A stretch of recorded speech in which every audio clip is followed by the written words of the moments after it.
हमारे जयपुर स्टूडियो में मौजूद हैं।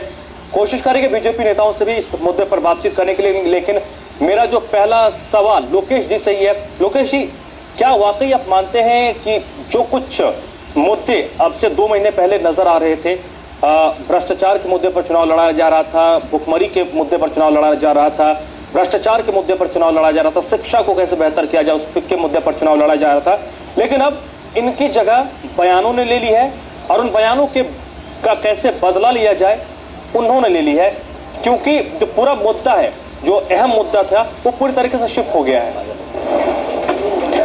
देखिए, आज मैं ये कहना चाहूंगा कि इस राजस्थान प्रदेश के लिए आज का दिन बड़े दुर्भाग्य का दिन है।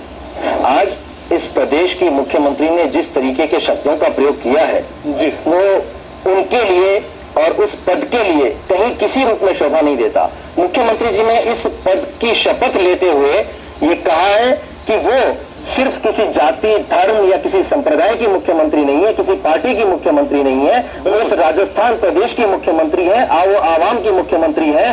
तो उनका इस तरीके से बदले की भावना में हिंसक रूप से दिए जाने वाला बयान पूरी तरह से निंदनीय है। वो पता नहीं इस देश को, इस समाज को और इस राजस्थान को क्या संदेश देना चाहती हैं, किस तरीके से वो इस आवाम में अपनी बात पहुंचाना चाहती हैं। जिस तरीके के शब्दों का उन्होंने प्रयोग किया, मुझे नहीं लगता कि किसी भी प्रदेश के मुख्यमंत्री को या किसी भी एक जिम्मेदार पद पर बैठे हुए व्यक्ति को इस तरीके के शब्दों का प्रयोग करना चाहिए।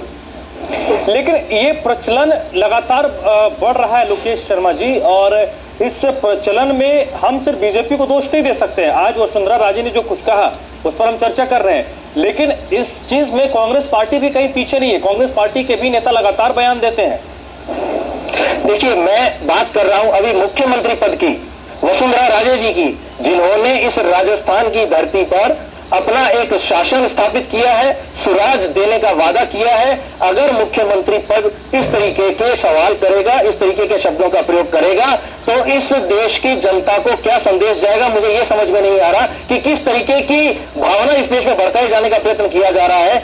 आज जब आवाम चुनाव के ऊपर खड़े हैं, पूरे तरीके से चुनाव सर पे आए हुए हैं, ऐसी स्थिति में अगर इस देश में ऐसे शब्दों का प्रयोग किया जाएगा जिनसे कहीं न कहीं एक भावनाओं को, हिंदू भावनाओं को या सांप्रदायिक भावनाओं को आहत करने का प्रयत्न किया जाएगा, मेरा सवाल तो मुझे लगता है कि ये बहुत ही मुख्यमंत्री रहेगा इस देश में। इसे एक कह सकते हैं कि राजनीति के लिए ये बहुत दुर्भाग्यपूर्ण रहेगा। बिल्कुल, राजनीति के लिए दुर्भाग्यपूर्ण है और समाचार प्लस लगातार ये कहता रहा है कि ये दुर्भाग्यपूर्ण है।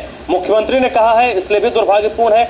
लेकिन आपकी पार्टी के भी कई ऐसे नेता हैं, यहाँ पर जिक्र उत्तर प्रदेश का, सहारनपुर का हो रहा है। बेनी प्रसाद वर्मा आपकी पार्टी के एक मंत्री हैं, वो तो रोज कुछ ना कुछ इस तरीके का बयान देते हैं।